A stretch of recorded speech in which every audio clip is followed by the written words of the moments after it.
Hello everyone, তোমরা সবাই কেমন আছো? আশা করি ভালোই আছো। আমিও খুব ভালো আছি। আজ বেরিয়ে পড়েছি কলকাতায় অন্যতম একটি বিখ্যাত ঘোরার জায়গা ভিক্টোরিয়া মেমোরিয়ালের উদ্দেশ্যে। এখানে তোমরা কিভাবে যেতে পারো এবং এখানে গেলে তোমরা কি দেখতে পাবে তার সমস্ত কিছুই কিন্তু এই ভিডিওতে আমি উপস্থাপন করেছি। তাই ভিডিওটা স্কিপ না করে শেষ পর্যন্ত দেখার অনুরোধ রইল। আমরা নিউ গড়িয়া থেকে মেট্রো করে চলে গিয়েছিলাম রবীন্দ্র সদন এবং এখান থেকে কিন্তু মোটামুটি 10 মিনিট লাগবে ভিক্টোরিয়া মেমোরিয়ালে পৌঁছতে। তোমরা যদি কেউ হাওড়া থেকে আসতে চাও তাহলে স্প্ল্যানেডে নামতে পারো এবং সেখান থেকে কিন্তু বাস ধরে চলে আসতে হবে ভিক্টোরিয়া মেমোরিয়াল।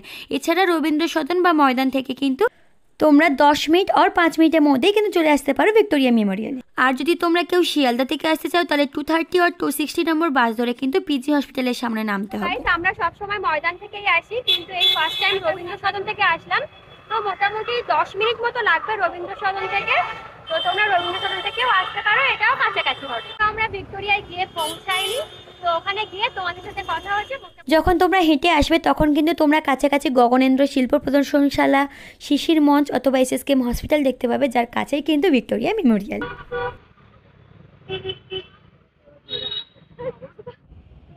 আমরা আমাদের ডেস্টিনেশনে চলে এসেছি আর এখন বেজে গিয়েছে 1টা, কিন্তু তোমরা চেষ্টা করো অন্তত আরো একটু তাড়াতাড়ি আসার, তবে তোমরা ভালোভাবে জায়গাটা ঘুরতে পারবে।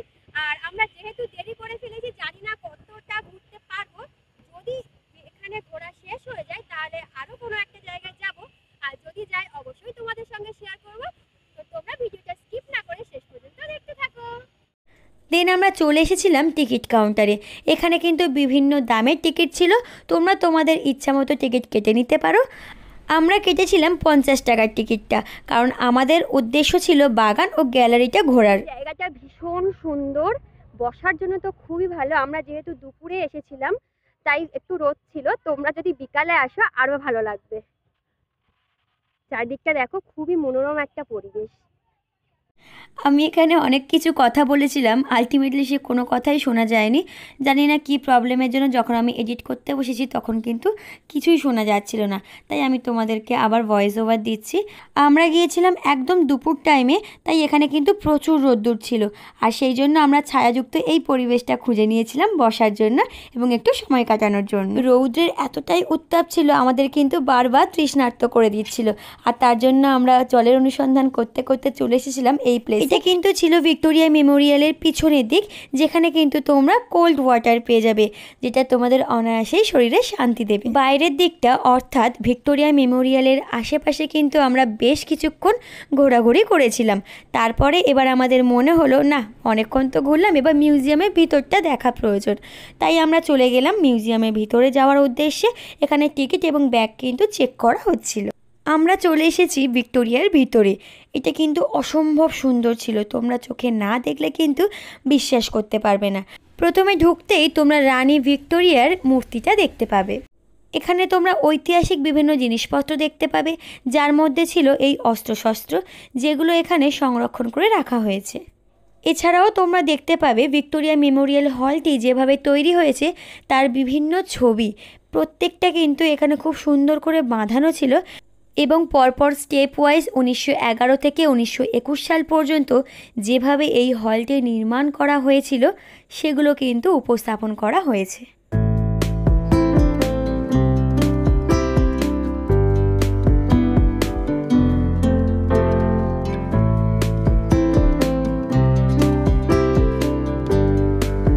এখানে সংরক্ষণ করে রাখা হয়েছিল এনফিল্ড বন্দুক, আর তোমরা যেটা দেখতে পাবে তখনকার সময়ের জ্যাকেট, যেটা ছিল সিল্ক অ্যান্ড ভেলভেট দিয়ে তৈরি।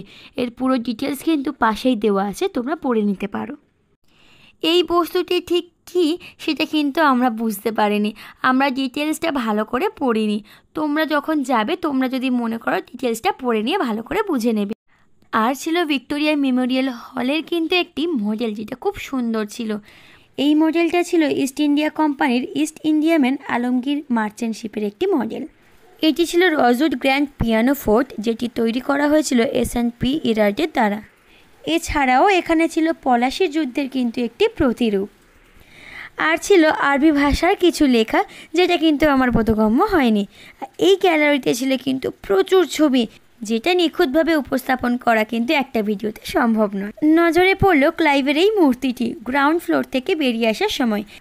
দেন আমরা চলে গেলাম ফার্স্ট ফ্লোরে। আর এখানে কেন যে এই ব্যারিকেডটা দিয়েছে বুঝতে পারলাম না। যাই হোক, উপরেরটা খুবই সুন্দর ছিল, যেটা আমি ঘুরে ঘুরে কিন্তু পর্যবেক্ষণ করছিলাম। আর এখান থেকে বাইরের ভিউটা জাস্ট ওয়াও অ্যান্ড ওয়াও ছিল। তোমরা দেখলেই বুঝতে পারবে এখান থেকে বাইরের ভিউটা কিন্তু খুব খুব খুব সুন্দর লাগছিল।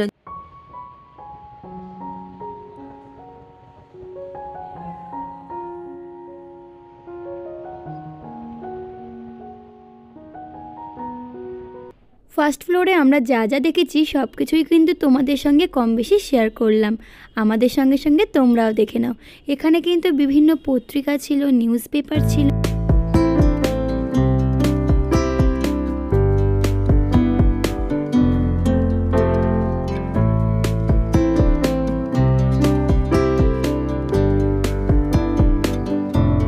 এই ফ্লোরের বিশেষত্ব হলো তখনকার সময়ে নিউজ পেপার, পত্রিকার বিভিন্ন টুকরো টুকরো পুঁথি, আর ছিল কিন্তু জীবন কাহিনী বিভিন্ন বিপ্লবীদের। তার সঙ্গে ছিল বিভিন্ন বন্দুক লাইক পিস্তল, রিভলভার। এখানে না হলে হয়তো এতগুলো একসঙ্গে দেখার সৌভাগ্য হতো না। এখানে মনে হচ্ছে তো কি এত মন দিয়ে আমি দেখছি। যেটা দেখছিলাম সেটি হলো আন্দামান দ্বীপপুঞ্জে যে সেলুলার জেলের কথা আমরা শুনেছি সেটাই ভালো করে তথ্যগুলো খুঁটিয়ে খুঁটিয়ে পড়ছিলাম। আর যেটা সবথেকে বেশি ইন্টারেস্টিং লেগেছিল সেটা হলো এই খেলাটা।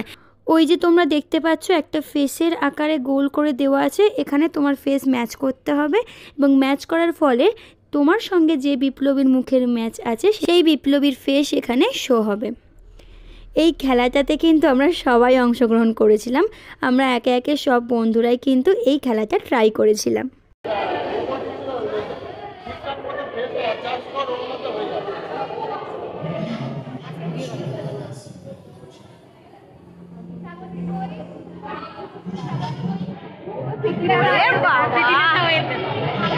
ব্যাপার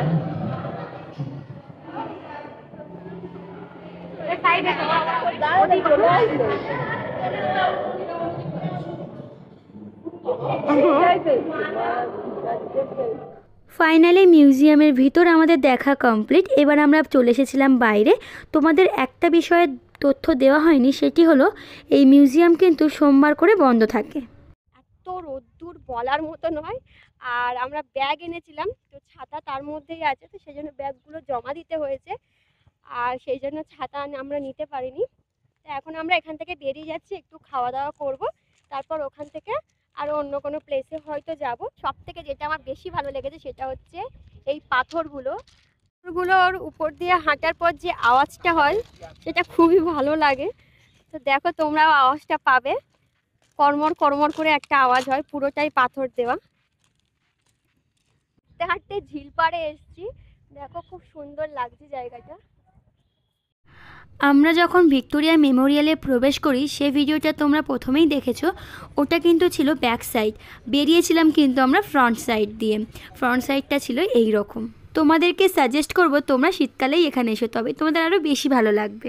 তোমরা এখানে যাওয়ার পথে অনেক ঘোড়ার গাড়ি এগুলো দেখতে পাবে। এখানেই তোমরা দেখতে পাবে বিভিন্ন স্ট্রিট ফুডের দোকান। আমরা এই এরিয়াতে কোনো রকম রেস্টুরেন্ট দেখতে পাচ্ছিলাম না, তাই কাছাকাছি একটি স্ট্রিট ফুডের দোকানে চলে গিয়েছিলাম। সেখান থেকে আমরা নিয়েছিলাম চাউমিন এবং কোল্ড ড্রিঙ্কস। তোমরা এখানে অনেক ধরনের দোকান পেয়ে যাবে। সাধারণত কি হয় জানি না তোমাদের সঙ্গে এটা হয় কি না, আমাদের সঙ্গে এটা খুব হয়। আমরা যখন কোথাও ঘুরতে যাই ঘোরার নেশা থেকে আমরা খাওয়াটাই ভুলে যাই। তারপর আলটিমেটলি মনে হলো যে না, এবার আমাদের একটু কিছু খেতে হবে। আমরা তাই এখান থেকে নিয়েছিলাম চাউমিন। তো গাইজ ব্লগটা এখানেই শেষ করছি। আর ব্লগে যদি কিছু অন্তত তোমাদের ভালো লেগে থাকে তাহলে please like, comment, share and please please please subscribe করে দিয়ে পাশে থেকো। দেখা হচ্ছে নেক্সট ব্লগে। Bye bye.